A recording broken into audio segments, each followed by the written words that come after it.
Imagine you're 28 years old, earning a solid $95,000 a year. You're contributing to your 401k, building up a respectable savings account, and on paper, you're doing everything right. Friends and family see you as someone who's got it together, responsible, ambitious, and financially savvy. You check your bank app regularly, track your spending, and even have a few investment apps on your phone.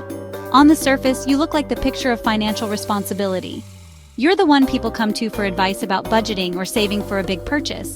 But beneath that calm exterior, there's a different story. You're carrying $41,000 in student loan debt, a number that lingers in the back of your mind, quietly fueling your anxiety every time you think about your future. Instead of tackling the debt head-on, you find yourself drawn to shopping. What starts as a little online browsing after a long day quickly turns into a few clicks, and before you know it, packages are arriving at your door. The anticipation is exciting, almost addictive, but the thrill of buying fades fast. As soon as the boxes are opened, excitement is replaced by guilt and regret. You wonder why you bought these things in the first place, and the satisfaction never lasts. Sometimes you try to undo the damage by returning items, hoping to erase the mistake. But the cycle repeats itself: shopping, regret, returns, and then shopping again. This isn't about being bad with money or lacking willpower. It's about being human, and how emotions can quietly shape our financial decisions, even when we know better. You know that paying off debt is the smart move. You have the income, the knowledge, and the tools to do it. You've read the articles, listened to the podcasts, and maybe even made a few spreadsheets. But the emotional weight of debt is heavy. It's stressful, and sometimes shopping feels like the only way to escape, even if it's just for a moment. The act of buying gives you a fleeting sense of control and relief. The stress can be overwhelming, and in those moments, shopping offers a quick fix, a way to feel better, even if it's temporary.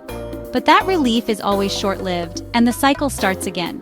You feel stuck between who you think you should be, disciplined, debt-free, and in control, and who you are in these vulnerable moments.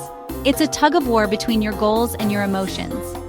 The secret shopping habit feels like a personal failing, something you're ashamed to admit, even though you know you're not alone in this struggle. You ask yourself, why, with a good income and all the right intentions, do you keep falling into this loop of spending and guilt? Why is it so hard to break free? The truth is, you're not alone. Many people face the same struggle, and the answer isn't just about numbers. It's about understanding the powerful emotions and habits that drive your choices. Let's break down why this happens, explore the emotional triggers behind these habits, and discover practical steps to change the cycle for good. Shopping when you're stressed isn't just a random habit. It's actually a deeply rooted psychological response. When life feels overwhelming, especially when it comes to money, our brains start searching for ways to escape the discomfort. Shopping becomes a tempting solution, not because we need more things, but because it offers a quick way to feel better, even if just for a moment. When debt piles up and feels impossible to manage, your mind craves any kind of relief. The weight of overdue bills and mounting expenses can make you feel trapped, anxious, and desperate for a break from the pressure. That's where shopping comes in. Browsing online or wandering through stores distracts you from your financial worries. It's a mental escape, a way to shift your focus away from stress and onto something that feels exciting and new. The anticipation of making a purchase triggers a surge of dopamine, the brain's pleasure chemical. This rush makes you feel good, almost like a reward for enduring all that stress. It's a quick hit of happiness, a burst of excitement that feels like a small victory in the middle of chaos. The thrill of searching for deals, finding the perfect item, and finally clicking buy now gives you a sense of control, something that's often missing when you're struggling with debt. But that high doesn't last. The excitement fades quickly, sometimes even before your new purchase arrives. Suddenly, guilt and regret rush in as you remember your debt and realize you've just added to the problem. You start to question your choices, feeling a wave of remorse that's often even worse than the original stress you were trying to escape. Now, you're not just anxious about your debt, you're also worried about your spending habits and whether you can ever break free from this cycle. This stress can make you crave another dopamine hit, tempting you to shop again for that fleeting sense of relief. And so, the cycle repeats itself, trapping you in a loop that's hard to escape. What started as a way to relieve stress ends up becoming part of the problem, adding more anxiety and regret to your life. It's a powerful emotional loop. Temporary relief, followed by guilt, and then mounting anxiety that makes you want to escape all over again. But understanding this cycle is the first step to breaking free. Recognizing the emotional triggers behind your shopping habits can help you regain control and find healthier ways to cope with stress. Next, let's explore why debt makes us so vulnerable to this pattern, and how you can start to break the cycle for good.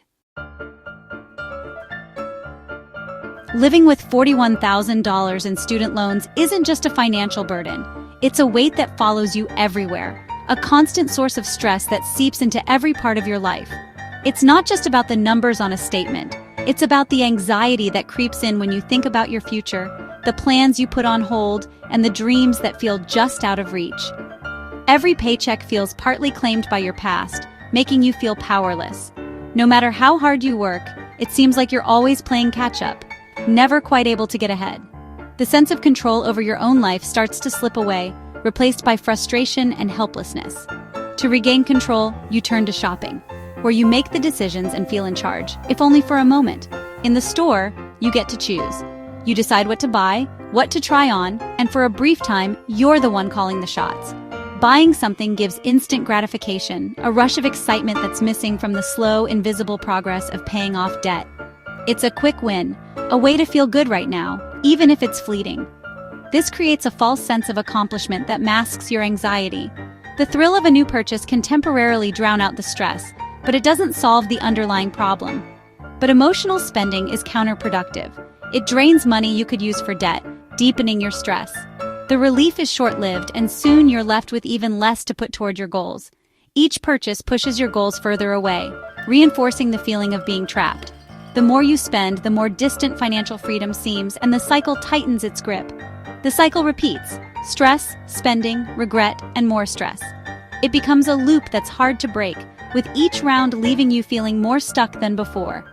True control comes from facing the root cause, not from impulsive actions. It means acknowledging the emotions behind your spending and making intentional choices about your money. Recognizing this illusion is key to breaking the pattern. When you see the cycle for what it is, you can start to make real changes. It's time to shift from quick fixes to sustainable solutions. Building new habits, setting realistic goals, and seeking support can help you move forward. Let's explore what's really driving these habits and how you can reclaim your sense of control, one thoughtful step at a time. Struggling with debt and shopping isn't just a money problem, it's emotional. Shopping is a coping mechanism for stress and anxiety, not a character flaw. Like a child reaching for a comfort blanket, adults reach for their credit card when overwhelmed. The purchase numbs emotional pain, offering a brief sense of relief. Recognizing this link is the first step to change. Financial therapists say you must understand your triggers before you can change your habits. Is it work stress, loneliness, or a looming loan payment that sends you shopping? Self-awareness helps you find healthier ways to cope. The goal isn't just to stop shopping, it's to manage the stress behind it. Treat the root cause, not just the symptom, for lasting change. High earners with debt often fall into all-or-nothing thinking, either perfect discipline or total failure. You swing between extreme austerity and impulsive spending, but perfection is unsustainable.